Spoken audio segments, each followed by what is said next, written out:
Out here in the perimeter, there are no stars. Out here, we is stoned, immaculate. Hello and welcome. This is the C86 show. I'm David Eastaugh. As you know, we love a special guest. This week it's going to be the turn of the musician, singer-songwriter, plus keyboard player, guitarist, and also has done lots of production work. It is the one and only Chris Silagyi, who I spoke to very recently to find out about his life. He was in various bands during the 70s and also during the late 70s, early 80s, was in a band called 2020 and did several albums, then went into production work, this is true, and worked on the Redskins album, Neither Moscow nor Washington, and various other bits and pieces, and then got into, I suppose, digital media during the O years or the teen years. And has done lots of other stuff. Anyway, we're going to talk about all that during this interview. So after several minutes of casual but interesting chat, we got down to that exciting subject that was the early formative years. Chris, it is over to you. Well, the Beatles, really. I mean, obviously.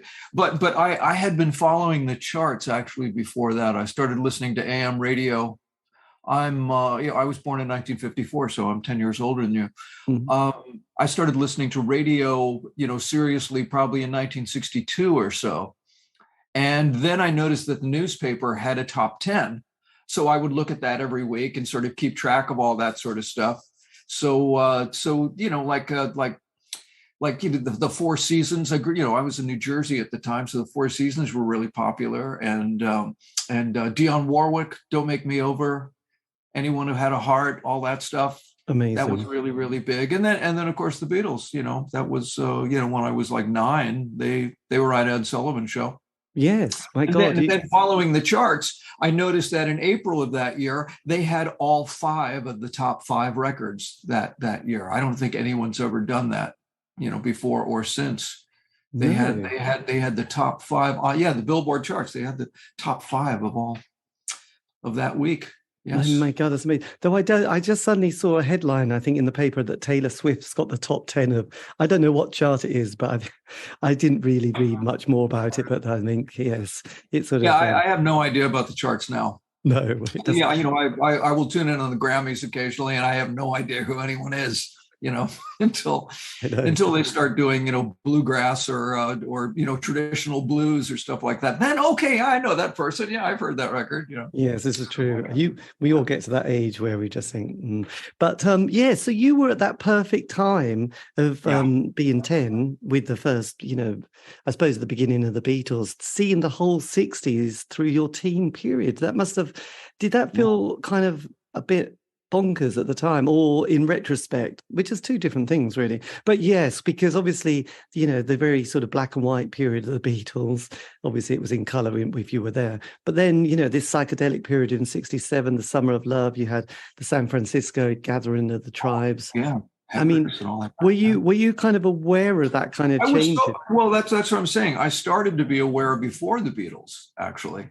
And so I didn't see it as so much bonkers as just really exciting. You had all this incredible, because you had Motown and you had the British invasion and you had, all this stuff going on at the same time. Then you had all the older folks too. I mean, you still had Little Richard, you also, there were always people in my life who thought, like the Beatles ruined everything. It's all Little Richard. It's all Eddie Cochran and stuff like that, So then I was familiar with all that. And my parents, of course, were classical musicians. Right.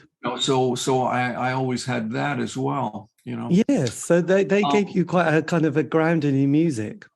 Yeah, exactly. So I've always had a lot of music around me, and I've always been very, very aware of it too. Like, I remember when I started getting into 1920s music, from Betty Boop cartoons. And getting I got a Bing Crosby record when I was like maybe 12 or something, and from the 1930s, and so I was always always had a very broad sort of spectrum of stuff that I was interested in. Yes. What about the Busby Berkeley period and the Siegfried Follies? Did you sort of get into those kind of? Oh yeah. I was well into Crosby and Al Jolson, even, who was the biggest star of the the beginning of the century. He was huge. Yeah, so I was into all, old movies. I mean, always had all this great music in it too. So, Yes. I sort of saw it as one big, bowl of wonderful stuff, Did you also at that stage, did you get into sort of the culture or the art of that 60s period, sort of thinking about the films that started coming out, or the Andy Warhol, whole experience, and sort of pop art. Yeah. Was that all starting to filter into your consciousness as well? It certainly was. There was a magazine called I Magazine, which I believe came out in 67 or so, and it had sort of this psychedelic sort of bend to it. And it probably was around for maybe a year or so, but I got all those. I started getting all the magazines. I started with like getting 16 Magazine and Tiger Beat and all that stuff, all the teeny bopper magazines, so I could follow, all the bands that were out, from Paul Revere and the Raiders and Herman's Hermits and the Animals and the Yardbirds. I loved the Yardbirds. Yes. And, so I was following all that stuff at the time, and so the as the culture changed, I mean the visual part of it changed too. I mean, with movies and all that sort of stuff. I mean, Blow Up and the Beatle films and Yellow Submarine and the Peter Max and all that stuff, and Warhol too. Like when I got to New York in the early 70s, I had some connections. I went to some Warhol parties and events and stuff like that too. When in the early 70s when I was there. That's so cool, isn't it? That would just be that would be such. That was really a great time too, because I actually saw the New York Dolls in person. Which that's very cool. Yeah, that was that's about the coolest thing I've ever done, I think. Yes, well, that's good. Did you have any older brothers or sisters that influenced your musical path? It was just me. My uncle, my uncle had sort of grown up in the 50s, and he had seen Fats Domino and Little Richard and all that sort of stuff. So I got my first batch of records from him. He would give me Ray Charles, and he gave all this stuff. So that was really, really good. I was close to my uncle.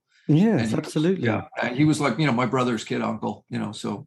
And then growing up in New York, Yeah, and then 67, you get your first guitar. So was this kind of, were you thinking this was going to be your life, music?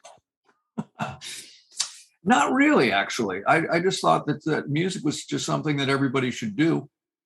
And but I started playing in bands really early on. I think within a month or so of getting a guitar, I was playing at a party, with some other guys.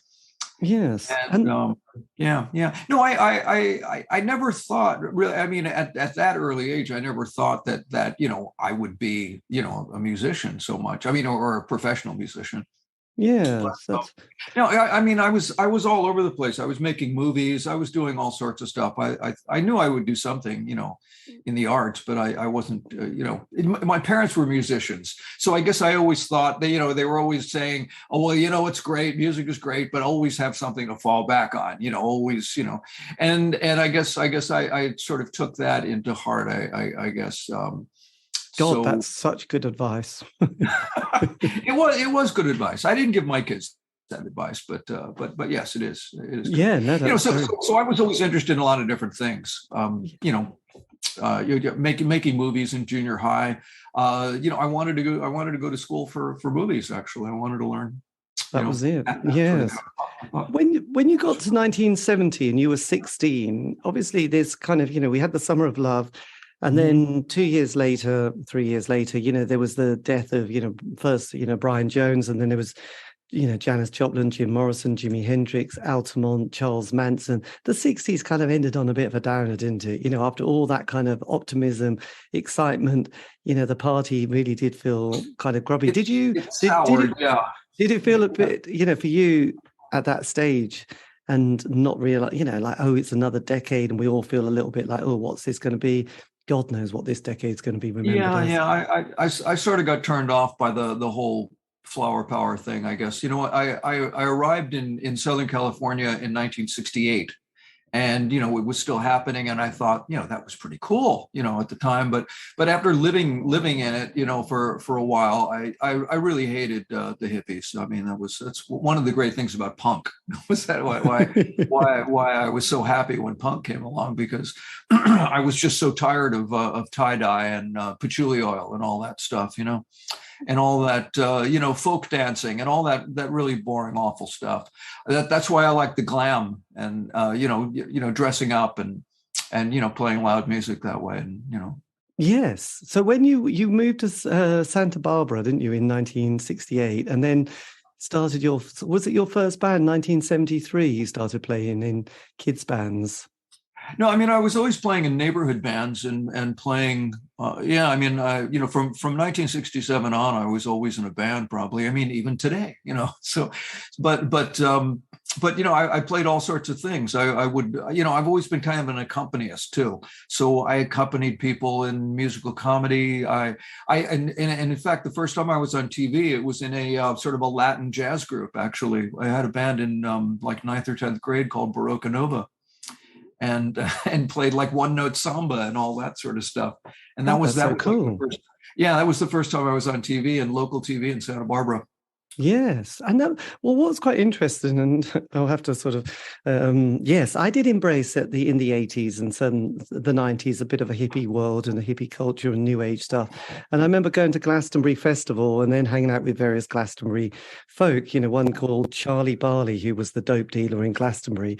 And he turned me on to the Fire Sign Theatre Company. Because I was always kind of wanting to sort of know, I was always curious. There was like Lenny Bruce, Lord Butley, Richard Pryor. I loved all that stuff. And he said, look, David, you need to also check out these guys. These are really cool people. And you were sort of in a theatre troupe with some of the members of the Fire Sign. Yeah. One of the Fire Sign Theater moved to Santa Barbara. And we were very much into the records at the time, Don't Crush That Dwarf, Hand Me the Pliers, all that sort of stuff. And my theater teacher happened to run into David Eastaugh around town in Santa Barbara and got him to come to our high school and give a lecture on radio theater. And so I met him there, and I just sort of attached myself to him and became very close friends with him. And he would when they would go off on tour, he would let me and my girlfriend take care of his house for him, and then I started doing some shows with them as the sound effects man, which was great, and started doing music with Phil Austin, who was another guy in the Fire Sign Theater. God, that's so cool. I did my first sessions with him when I came to Los Angeles. I did my first sessions with Phil Austin. Actually, he invites me to a session, and the piano player is John Simon. John Simon, who produced the band Janis Joplin. It was like, you had a lot of doors opening for you at this stage of your career. I had so many opportunities. It's amazing how many opportunities I had. I think I've got a John Simon book, actually. You probably do. Yeah, he wrote a book a couple of years ago. I just read it. Yeah. Yes, he was on another podcast called, I don't know, Rock and Roll. I don't know. There's another podcast, I'm sure. And he was such an interesting guy. I thought, oh yeah, John Simon. I'll go and put that in my Amazon basket. I had to drive him to the airport. We had a lovely chat after the session too. Yeah. Fantastic. Perfect. But of course, I never stayed in touch with him or anything. This is my only contact with John Simon. Yes, that's good. I just don't stay in touch with people. So you mentioned sort of that wonderful world of glam, which, came along and sort of probably saved you from sort of a world of, I don't know, it was a tricky time really going from one decade to another. And I had an older brother who was 7 years older than me in the 70s. So he was really into prog rock. So he introduced me to the wonderful world that was Not Sweet, Yes and Genesis and Wishbone Ash, Barclay James Harps, the solo work of Rick Wakeman. I kind of wished he'd introduced me to something better than that. And I was obsessed with all these records.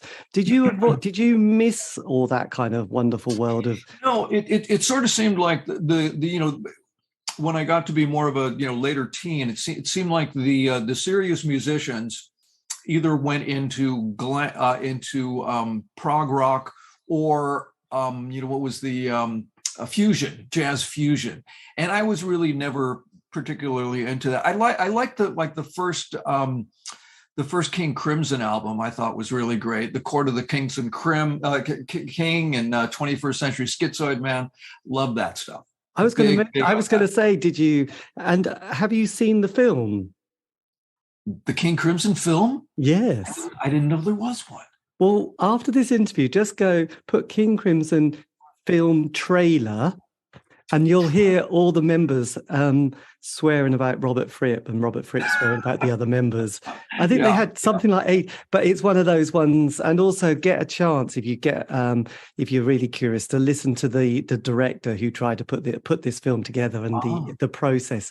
I wasn't a big fan, but I love music films, and this one is going to be right up my street, where they clearly have a lot of personal issues, but it's a classic. It looks like a classic. I haven't seen.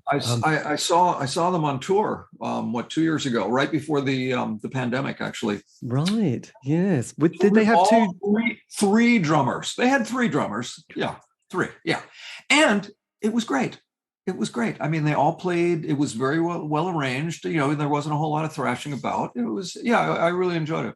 Oh, fantastic. This is good. Yeah, you'll love it. And they had a singer, the guy who sang really sounded like the original singer too, because they did all that stuff. They did 21st Century Schizoid Man and what's that other one? Red. A great number. Yeah. Yes, dear old Robert Fripp. We love his little Sunday lunch with Toya moments, don't we? But yes. And he and I like the album he did with Peter Gabriel too. He produced the second Peter Gabriel album, which was really good too. Yes, I know. He's got a nice line. I can't quite remember it now, about doing a guitar riff for David Bowie and talking about, when you've heard. Heroes. Yeah. Yes. Yeah. Now, did you see the David Bowie movie, the Moon Age Daydream? Moon Age Daydream. Wow. That was. Wow. I was blown away. Yeah. And also, if you get another chance, I listened to a very long interview with Morgan, the film director, and I can't remember his surname. And it was really interesting what he was trying to do with that film, because I was like, I loved it, and I thought, I wonder why he didn't do this and why he didn't do that. But then he kind of explains the processes and what he did, why he did everything he did. So it wasn't like a documentary. I was kind of expecting a documentary, but it's not a documentary, really. It's a portrait of Bowie, and it goes a lot deeper, really, than, this happened and then that happened and that led to this. It wasn't really, like a traditional documentary. It was. Yes. It was visually just so, crazy. I know. I'll send you the link to this interview with the director, because actually that explains all the things you wonder why and why not. And it's like, okay, because the DVD comes out next month, and it's only, I've seen it's like £10. I thought, well, I'll have to buy it and watch it again. And now that I've heard the director talking about it, it's like, okay, that's interesting. I wondered why it stops when it does. Was incredible too. I mean, I saw it in the what's that large format called? Is it IMAX? IMAX, exactly. It's gigantic, and it's got like 7 or 12 channels of sound, so stuff was coming from all over the place. It was wonderful. I know. Really Hello, Space Boy was just awesome. It was just the bottom was great. Yeah, it was great. So look, going back to going back to 77, you become is it the sort of stage manager or assistant sound man for the Roxy Theatre? Yes, yeah, that was great, because I saw everybody. Because I was working pretty much, 6 nights a week. So everybody from, Bette Midler to Lou Reed to, country guys to Bill Evans, the, jazz piano player. That was amazing. My God, Bill Evans. Bill Evans, played with Miles Davis in the Kind of Blue. No, look up Bill Evans. Very important piano player. Yeah. Yeah. No, absolutely. No, I was sort of aware of some of it. I thought he played on Kind of Blue. Yes. Yes. A stunning person. Yeah, so and all of his solo work was amazing too in the 60s, 70s. And what was amazing too was that when he played the Roxy, he was sponsored by Baldwin Pianos. And they brought in a 9-foot grand, probably the biggest piano I've ever seen, and it just sounded glorious. In fact, I recorded it that night. It was wonderful. It was so good, like recording, yeah. So then after that, the next year, because your years you do pack each a lot in, you get together with, is it Gary Valentine from Blondie, who at this stage, my second single, my third single, the second single was Rod Stewart's Sailing, I have to confess. The third single was Blondie with Denise, and had a fantastic B-side of Kung Fu Fighting and Contact in Red Square. So you get together with Gary. How does this happen? I had met his girlfriend, Lisa Persky, in New York when I was there in 73, 74. She was a friend of mine, and I'd stayed in touch with her. and she had moved to Los Angeles, and she said her boyfriend, who had been playing in Blondie, had quit the band and was coming to Los Angeles, and would I care to work with him on his record, because he did a single before the No started, actually. So I helped him with that, and he did a single with the Mumps. Are you familiar with that band? Oh my God, I've done an interview with dear old... With Kristen Hoffman. Yes, that's the one. Yeah, I went to high school with him. He's a couple years older than me. Yeah. So did you meet Lance Loud? Lance? I was in a band with his brothers. Wow. Yeah. I knew Lance pretty well. Yeah, and so anyway, Gary comes to Los Angeles, and I get him a job at the Roxy. He's a bouncer at the Roxy, and he wants to put a band together. So there's a drummer there that works at the Roxy. So we all got together and started playing. I was the bass player, actually, for that band. Amazing. And then we got a real bass player, Richard Dandria, and I decided this wasn't really for me, so I moved along. But it was actually Gary who recommended me to 2020 when they were looking for another player. Yes. So then that came about. Yeah. So then 2020. My God, you each year seems to be sort of has a particular chapter, doesn't it, in your life? This is quite amazing. Yeah. Well, like I said, there were a lot of opportunities out there. Yes. So what was it like being when you're young and silly? We often say yes a lot more when we're younger than we do know. That sort of changes, doesn't it? That's a good point. Yes, we do. We regret some of the yes. We think about it too much now. We consider, well, I don't know if I want to do that because, I've had these experiences before, and, I have to. I know. Yes, I know how it finishes. So I'll probably say no on this occasion. But 2020, what's this like being part of a band that had been together for a couple of years beforehand? They had been together. Yeah, for a year or 6 months or so with Ron, because it started with Mike Gallo, and then he found Steve Allen, and I guess Steve Allen had done some recording, and then when he got together with Mike, they called it 2020, and then Ron Flynt, who Steve had played with, for a long time, came to Los Angeles, and then they started playing gigs. And then maybe 6 months later, they decided they wanted a fourth member.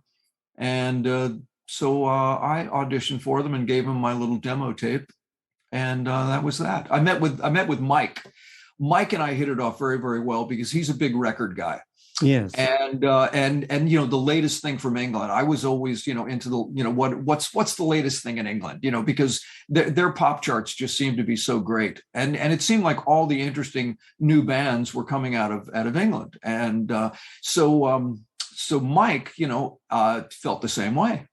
And would get all the records. He had worked at a record store or something, so he had everything. So he introduced me to a lot of music that I hadn't really heard before, like Magazine, which was one of my favorite bands from the 70s and 80s. If you remember that. Well, absolutely, John McKean. And he had all the Pretender singles before they were released in the US too.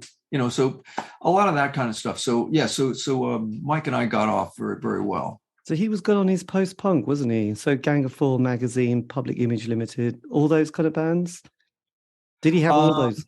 Howard Devoto was in Buzzcocks. Yes, that's right.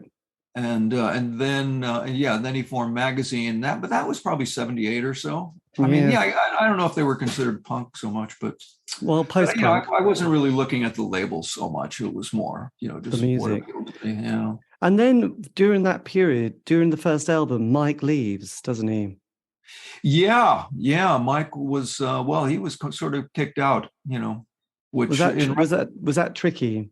That was terrible. I mean, in retrospect, that was sort of a bad decision, because we got in the studio and started recording, and it became sort of obvious that the drums were not really quite solid enough to make a record, to make a pop record at least. But it was really, really unfortunate because he was sort of like, to me, he was sort of like the glue that held the band together. I mean, in that his songs and his enthusiasm and his promotion of the band and all that stuff. It wasn't for Mike. I mean, there wouldn't have been any interest really. Yes, God, that is heartbreaking when something like that happens. Yeah, so that was a mistake, I think, looking Yes. back, because then it turned into just Ron and Steve pretty much, and that's fine too, but it wasn't really, what I had signed up for, because Mike and I were a little more, I wanted to be more in XTC, and Ron and Steve, I guess they wanted to be more, Tom Petty or something. I don't know exactly, but with Mike in there, Mike was a lot more sort of in my camp, I guess. So yes. it was a lot more interesting that way, Did you manage to keep in touch with Mike, or sort of, sort of not heal things, but did you sort of manage to sort of have a chat with him later? Yeah. We spoke a lot, like right after, because I left the band maybe a year later. And I think after that, we had a long conversation about the whole thing. And I think he understood. And then, at that time, he had another band that he was promoting, and, he had another batch of songs and stuff that he was doing. So that was still. Well, it was also that there was the other band, people like Elvis Costello and Joe Jackson as well, which 2020 has that Dave Edmunds sort of feel, doesn't it? It's kind of in that more that category at times. Kind of. We actually opened for Joe Jackson. We did a national tour with him, at least of the East Coast of the U.S. Yes. Well, I mean, I guess the thing is that Joe Jackson and Elvis Costello were doing songs, songs in the more traditional sense, and 2020 was sort of doing that too, I guess. Though 2020 were not quite lyrically as pithy as Costello. No, Elvis has a little way with words, hasn't he, really? So then when you left the band, was that a big thing for you, or did you feel relieved after the 2 albums?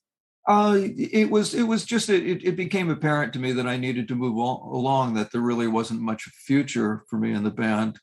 And, I had other things I wanted to do. I had, because I had a lot of songs that I was not getting any play on, because anything that, had to sort of match up with what Ron and Steve were doing. And, so then I thought, I'll start my own band.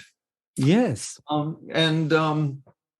And I did, but then I got asked to produce records, and I started doing record production a lot more. I sort of, put my stuff away. Yes, I can see your 80s. A bunch of records. you really, yes, the 80s was, you embraced that sort of world. So for me, it's kind of, this is for the UK. I suppose there's the kind of, this is slightly simplistic, but there was the punk few years, then that post-punk world of, like you mentioned, people like Magazine, and then also Gang of Four, Public Image Limited, those kind of bands. And then sort of 82, 83, there's this kind of wave of indie pop records that start to appear, and bands like the Smiths, and there's also from Australia, the Go-Betweens and the Triffids, and in New Zealand, there was the Chills. So there was this kind of 5-year period of kind of quite nice, jingly, jangly songs with poetic people like Morrissey on the vocal. Did you, in America, did that sort of come into your consciousness at all? Definitely. I loved the Smith records, and I saw their first tour. They played actually a big place in Los Angeles, the amphitheater, I believe. I was sort of disappointed seeing them live. Right. I liked the records a lot, and which is why I went out and saw them. I thought Morrissey just I couldn't take. He was he at the time I was saying he reminded me of warm mayonnaise. He just seemed to be just. Yeah. Years later, I saw him tour as Morrissey with his professional band, and that was great. This is maybe 7 or 8 years ago. I saw them, and here in Los Angeles, he's very, very popular. He's got a big Latino crowd. They love him, which I never understood. I went to this place, and there were a bunch of and the love from the crowd was amazing. I mean, because when the Smiths played, it was sort of like the latest thing from England. It was kind of serious. These cool guys. What are they doing? When Morrissey played, years later, when I saw him, it just seemed like this joyful, sort of thing. There wasn't anything cool about it at all. It was like, Uncle Morrissey, Uncle Morrissey looking a little bit. And it was great. I mean, he had, I liked his band too. I mean, they were, all hired guns, I guess, but it was really, really a good band. And I think at that stage, he used to have a guy called Boz Borer that was the guitarist that seemed to be with him, or Alan White, So there was that. I'm not sure. I think Alan White's still there, and Boz Bora, who used to be, I think he was in one of those psychobilly bands like the Polecats. So he came from a rockabilly background. So yes, It was a really, really great band. And at the end, he took his shirt off. It was like shocking. It was great. I remember being very entertained with the show. It was a good one. So being a producer, this is your thing during the 80s. How do you become a producer? What is a producer? Well, a producer can be a lot of different things. It's usually the person who sort of coordinates the recording process.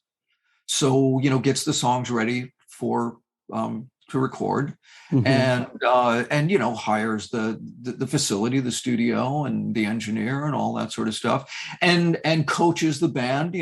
Tries to get the best performances out of the band, and tries to be the liaison between the record company and the manager and the band, and playing all that stuff. But it also kind of depends on who the artist is and what sort of experience they've had and how much help they actually need. Because I've done some productions where I've hired the band too, where it's just the singer and, right. they everything and, arrange everything and, do all that sort of stuff. But then, like Dave Alvin, for instance, had made a whole bunch of records before I started working with him. So, he knew what he was doing. And so what I was doing there was basically leaving him, to focus on actually the music itself and his performance and so I took care of like everything else, all the boring details. The bass player needs strings. We need this. All the little details. Like booking the studio and scheduling and all that sort of stuff. So it depends. I mean, it's a great job. That was my favorite job, probably. Right. One of the things that's really great about the job too is that you when the project is over, you're not in the band. I was always, terrible about being in bands because I would wind up hating somebody in the band after a while.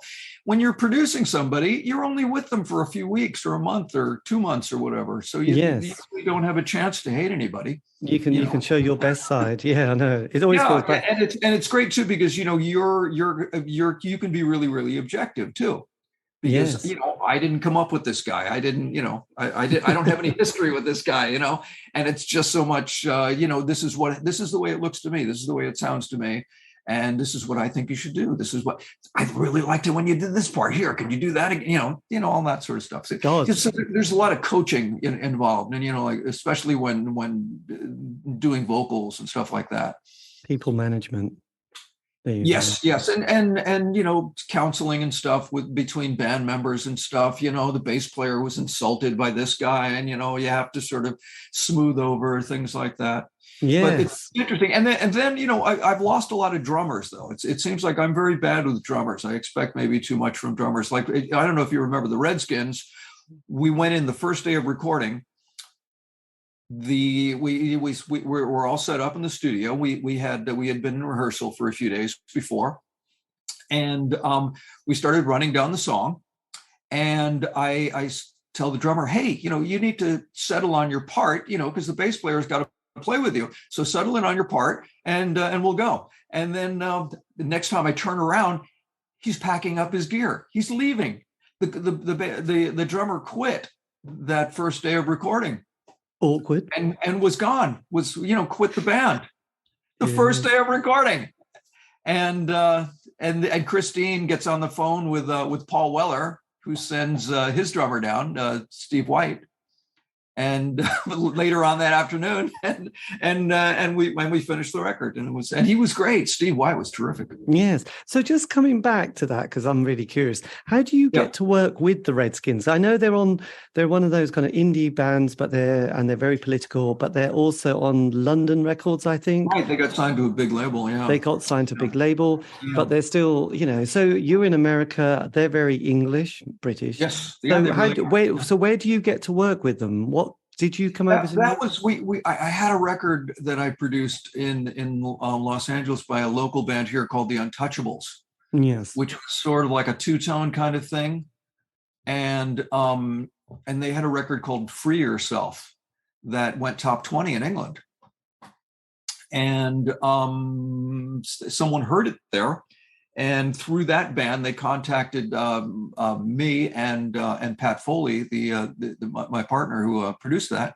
And it was like real drums and stuff. It had sort of like a more Stax Volt kind of sound to it. It had horns and stuff, which the Redskins were doing. Yes. So they were recording real drums and real horns and stuff like that. So, that's sort of what we had done on that record, and it worked out well. We did a single with them, and then they hired us to do the album. So did you come over to the UK and work with them? Yeah. So what studio did you go to? We worked at the Roundhouse in Camden Town. Right. Are you familiar? I don't think it's a studio anymore. I was there a couple of years ago. I don't think it's a studio. Yeah. But it was a great studio, really, really good studio. I was amazed, because they had all these German microphones, that were very rare in Los Angeles. The U-47, I had one of them at the studio that I worked in.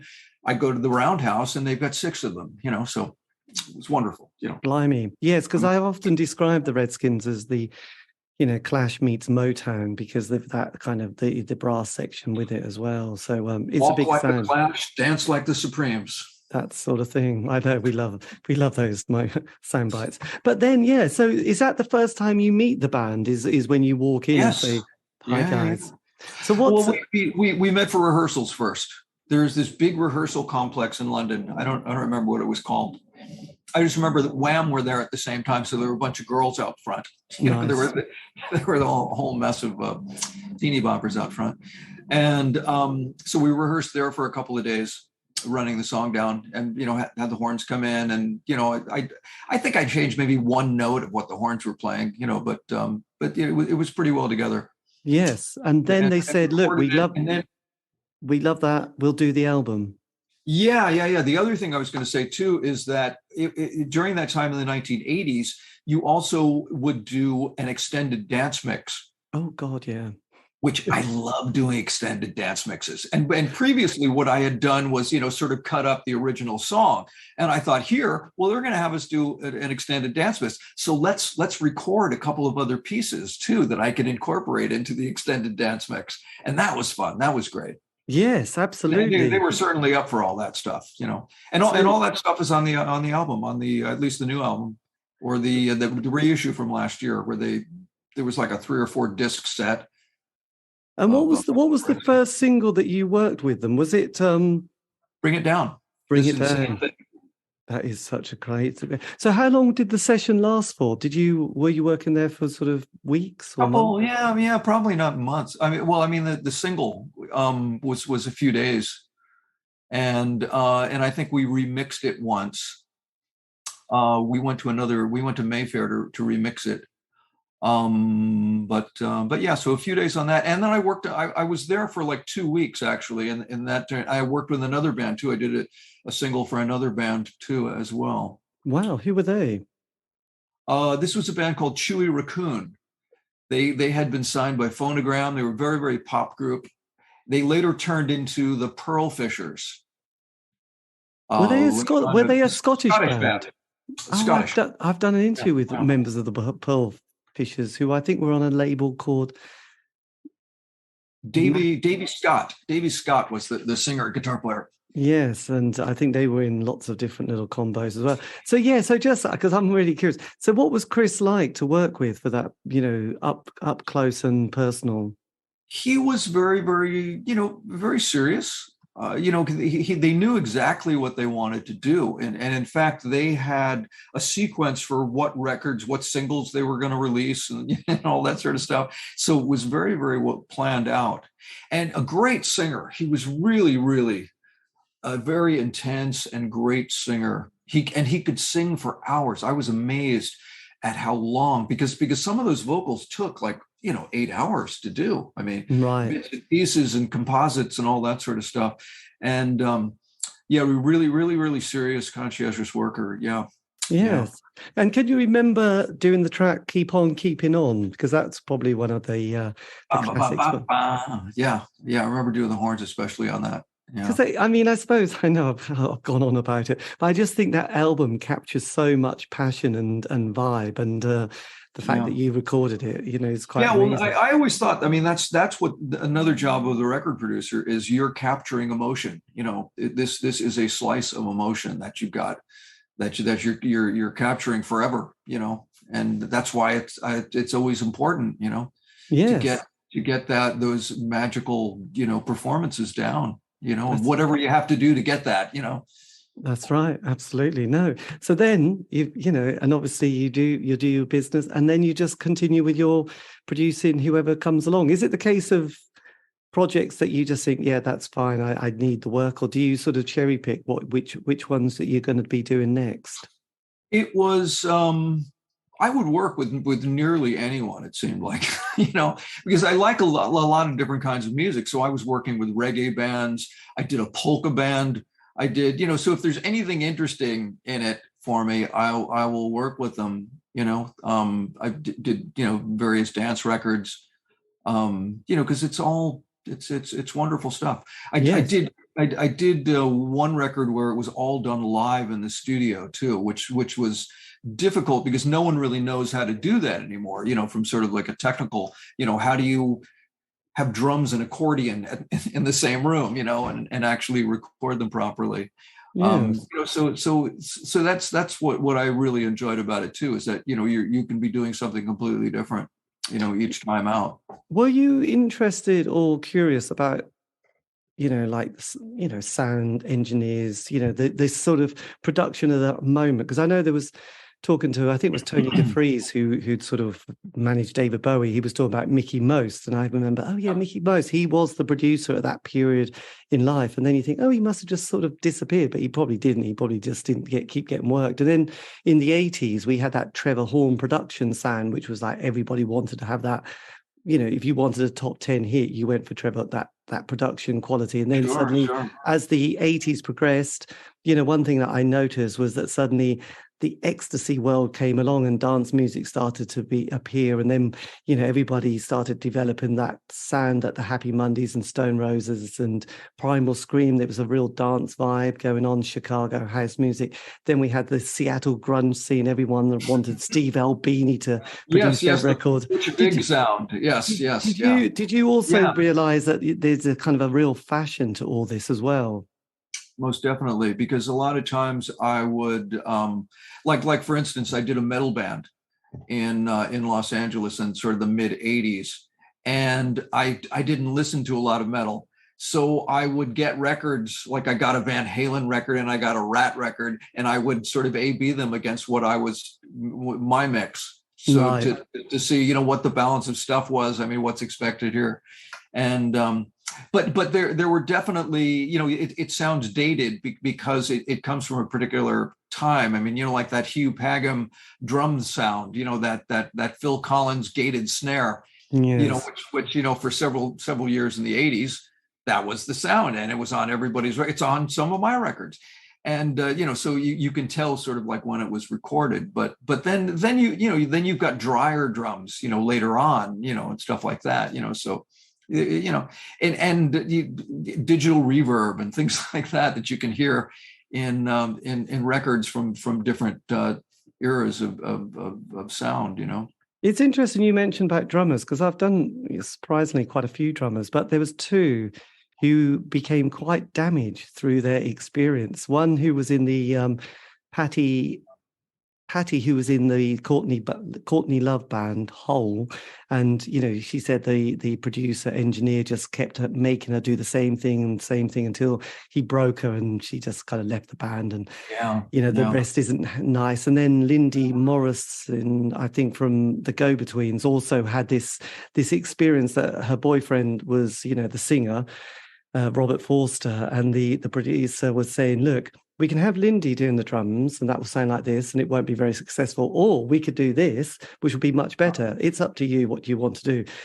Not only is the band at risk, but also your relationship with this person that you're sort of possibly married to. So there is a huge amount of pressure in the studio, isn't there? The tension is extraordinary. Well, especially for drums, because that's the one instrument that has to be you're making a pop record, you're making a rock and roll record. I mean, the drums have to be really solid. I mean, ideally, the drummer should be the best musician in the band, Yes. because that's too. I mean, what you're getting with the performance of the basic tracks is pretty much the drummer, playing straight through, playing through all the changes of the song, and that is just so incredibly important. If you don't have that, you don't have much of a record. So that's why, a lot of our favorite records from the 60s will have, studio musicians playing drums, because it was just so damn important. It doesn't matter how well you sing or how well your guitar playing is. If you don't have incredibly solid drums, you don't really have a record. And that's kind of what the deal is, Yes, but I mean, and the problem is that so many bands, though, the fabric of the band is the drummer, so those parts and everything are that guy or that girl who's playing the drums, so you have to sort of like, how do you make this work? For instance, the Untouchables, their drummer was not a real solid drummer. We went through and he did the drums in like 3 passes. So he would play kick and snare, for one pass. Then he would add the toms in the next pass, and then we'd add cymbals and hi-hat the next pass. And we made it work. I mean, the drums on that record sound live, Yes. But that's what I mean. So whatever it takes to make it work, Yeah, there's another film. I'm not sure if you'll be able to find it, but there was a band called The Wedding Present from England, Leeds. They were an indie band. I play with the bass player right now as we speak. Do you? Yeah. Well, Terry DeCastro. Right. We played with them in the late 90s, early 2000s. Oh, excellent. Well, there's a film they made about the making of George Best, the record from 1987, and there's a real moment within the film, quite a big moment, between the drummer and the producer. The drummer and the producer, and the drummer, who's a good friend of the band, he's been there.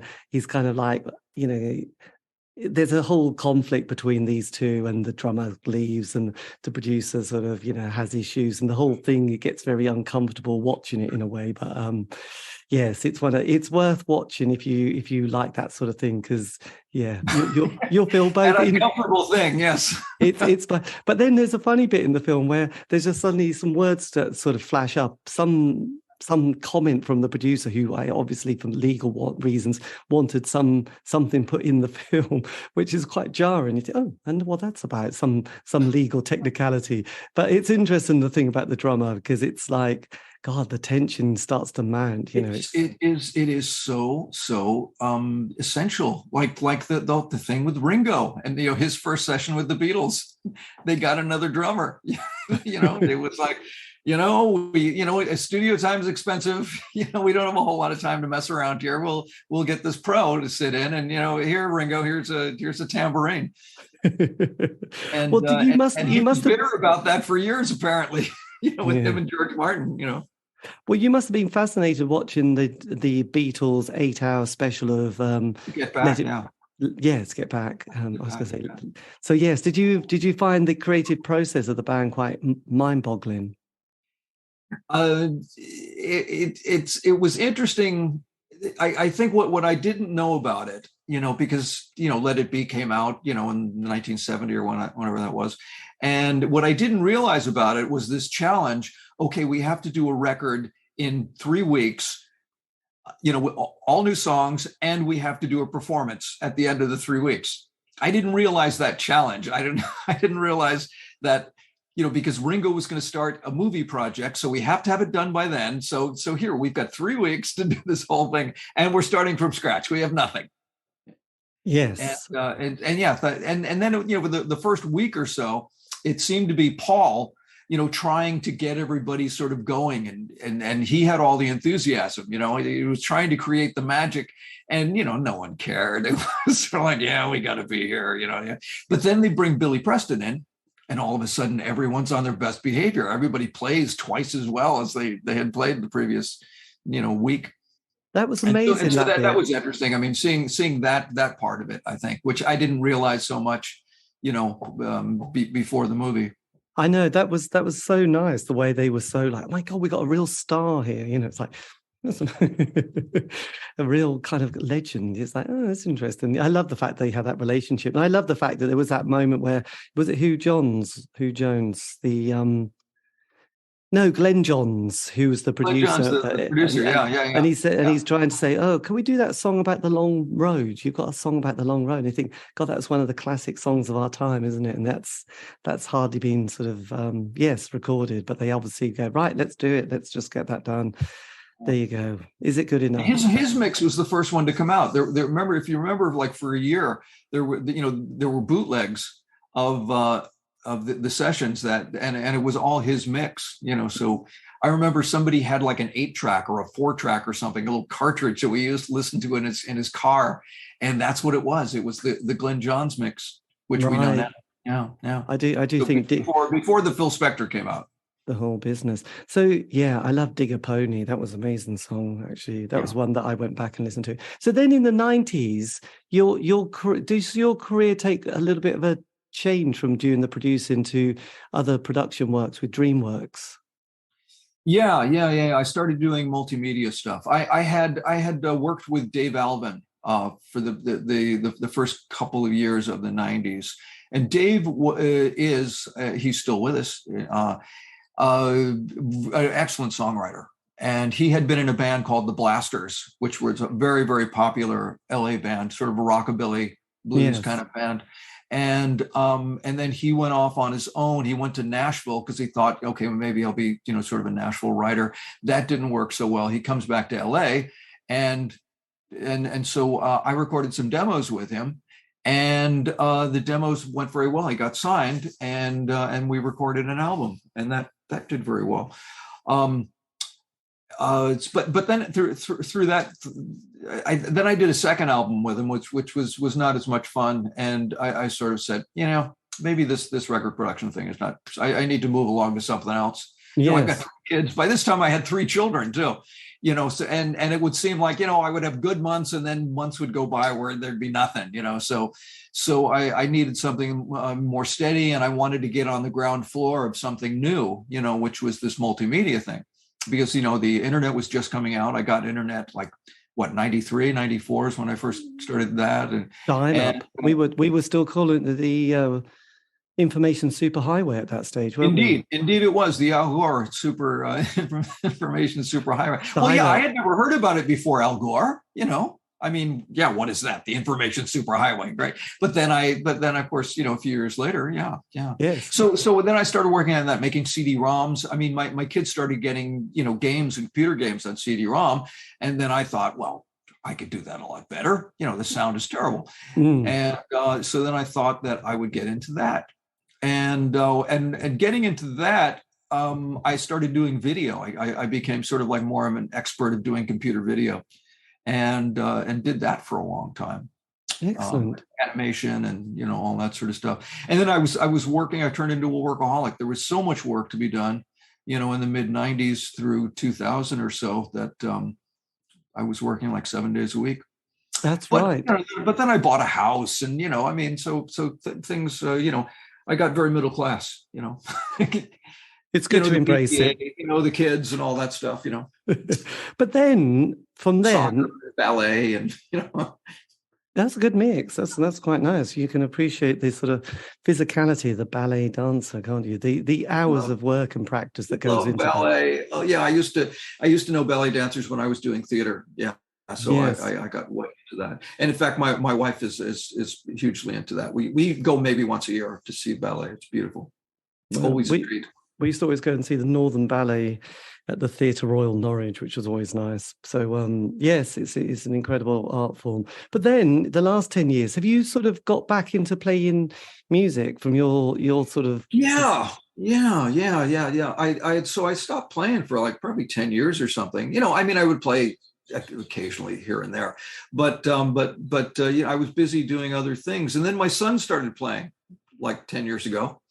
And so I started, showing him, him and his friend would come over and I'd show them a Ramones song. And, then we'd go out in the garage where I had an amp and drums, and we'd start, until the neighbors would shut us down. We'd play there. So that was a lot of fun.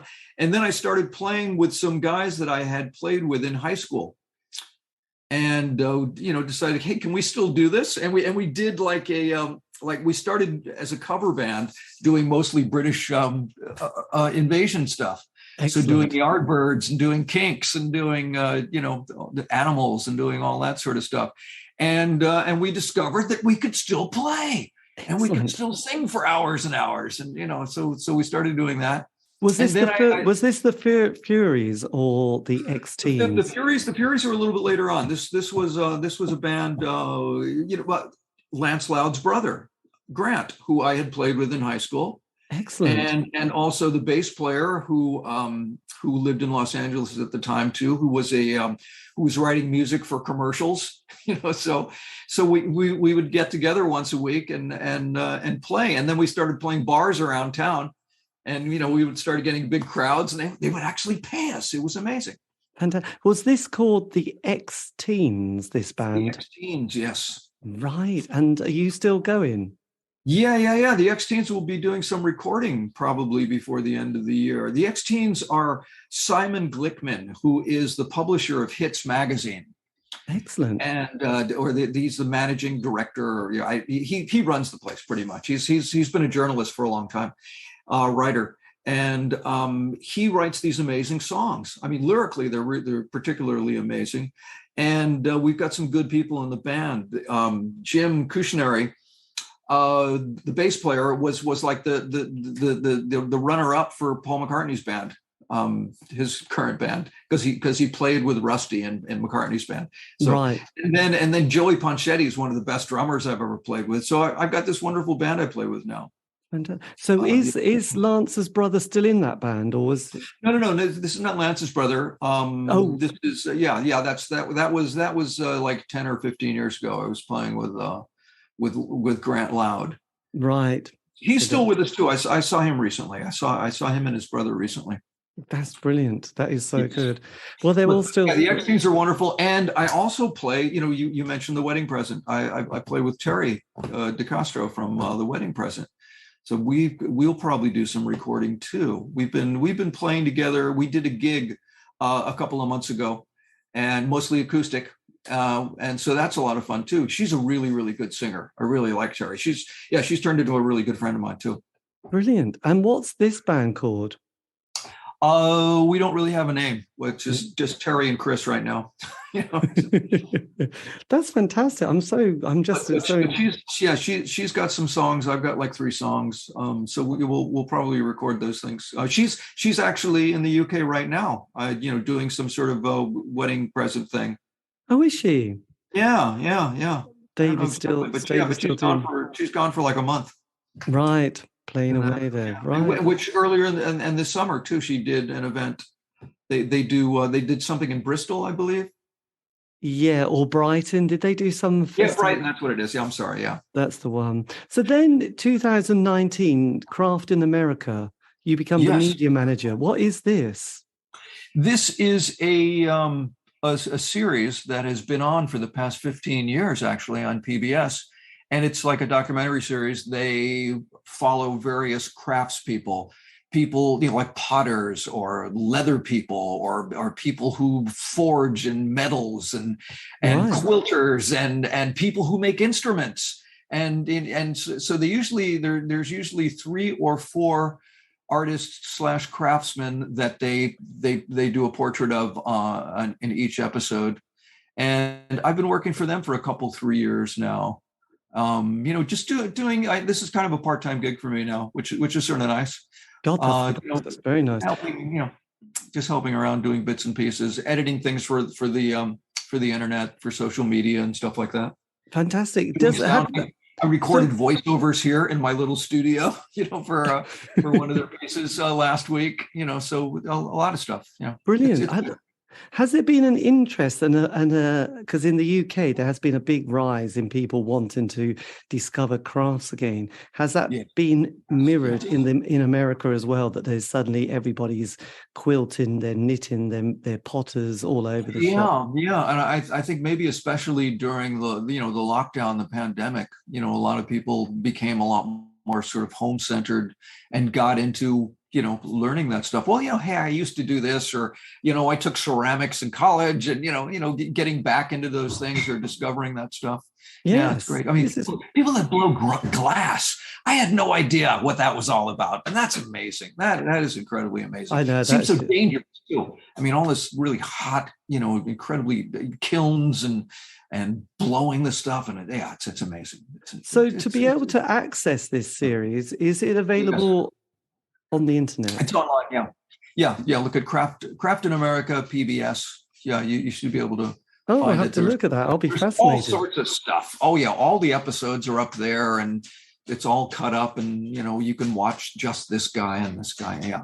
That's what I do. I just sort of cut up a lot of their stuff. You put that, and then sort of play in several bands. I can see that you've really because actually the one thing I've noticed with all these 80s indie bands, that's a bit of an exaggeration. Not all of them, but most of them have either tinkered away at the background or just put their guitar in the cupboard. And in the last 3-5 years have all sort of been creeping back and picking up the instrument again, either getting back together with a few of their mates, sometimes with the original members, but sometimes not. But everybody wants to do it again. It's really fun. Yeah. Well, it's discovering you can do it, and it's maybe easier to do now, because I think the thing about playing now at my age, when in the 80s, the 70s and 80s, it was all about getting a record deal, and all about, getting to the next thing. Now it's just more about making music that we like, it's, and getting, doing it on a much smaller scale and not, it didn't have to be, I don't have to get that huge record deal anymore. I don't have to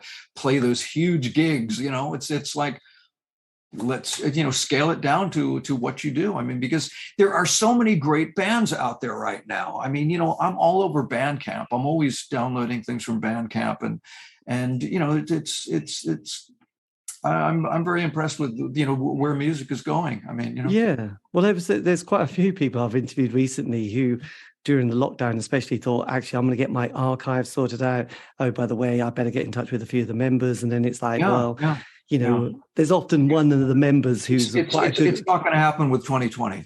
No. I'm not hinting at that.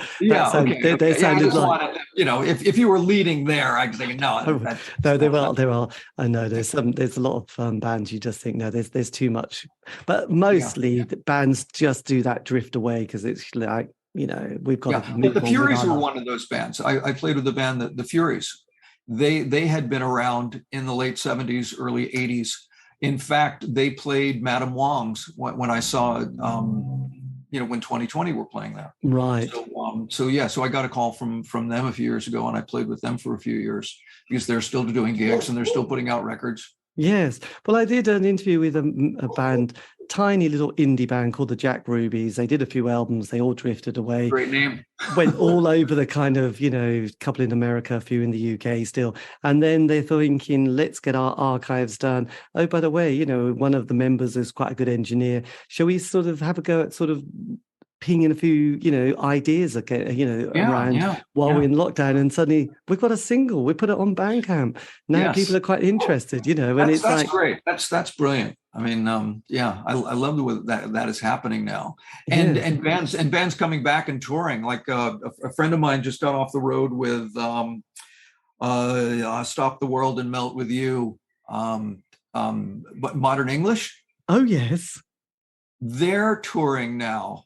And I think that they are so great. They had one song that was huge, 40 years ago, and they can still tour. If they arrange it correctly, if their expectations are realistic, they can tour and actually make a few bucks, and and it's a wonderful thing. It is amazing, yes, and I really appreciate that. That's being like intelligent, though. That's being smart. Yeah, definitely. Yeah. Yeah. I You think can always hopefully get a big gig in. Did you ever play Las Vegas, by the way? I played, and the only time I played Las Vegas was in the movie Honeymoon in Vegas, where I did the Elvis music. I produced the Elvis music for that. I don't know if you've seen this movie. It's a I Nicolas have seen Cage this movie. Yeah. Well, it's the gag in the movie is that there are all these Elvis impersonators, and we recorded all this wonderful Elvis music for that, for a couple of months, which was great. And but anyway, when it came time to shoot the movie, they got the band who was in who actually recorded all the stuff to come to Las Vegas and to wear those pink dinner jackets, and I was the trumpet player. Actually, I don't play trumpet, but there was a trumpet player on the record, so I got a couple of days work out of that, so that was nice. Brilliant. And also just lastly, if you could have whispered something to your 16-year-old self starting out, and you think, with all these decades of experience and with some lessons learned and wisdom, is there anything that you would have wanted to just to whisper to that person, and just, even if they ignored it, you would have thought, look, I'm still just going to say it anyway? I just wondered what that would be. It's sort of like calm down, calm down, look at all the opportunities, don't miss an opportunity, look at them all, and try to make the best decision you can, It's because it seems like when you're young, there's just so many things out there, there's just so many opportunities, and there's no way of knowing what it's going to be like 50 years later, That's right. And it's interesting because you're almost quite unusual in the sense that you just had that so many opportunities in the 70s. It was like every year there was another thing, rather than get together. There's a group of us, we do the band, 5 years, we all fall out, then that's the end of that. Whereas you're sort of working with so many different people. I guess that helped you in your 90s and into the O years with your production and media work. Yeah. Well, I think it's a good perspective. I mean, for instance, my sister lives in the UK, and she's a singer. She's a really, really good singer. And her husband is Clive Deamer, who is the second drummer with Radiohead. Oh, yes. And he toured for years with Robert Plant. And, so he's been a professional drummer, for the past 30 years or so, 40 years, however long he's been doing it. And he's got a little jazz group that plays the continent, like pretty regularly. Yeah. And it's like how you arrange, your life, because this is what you want to do.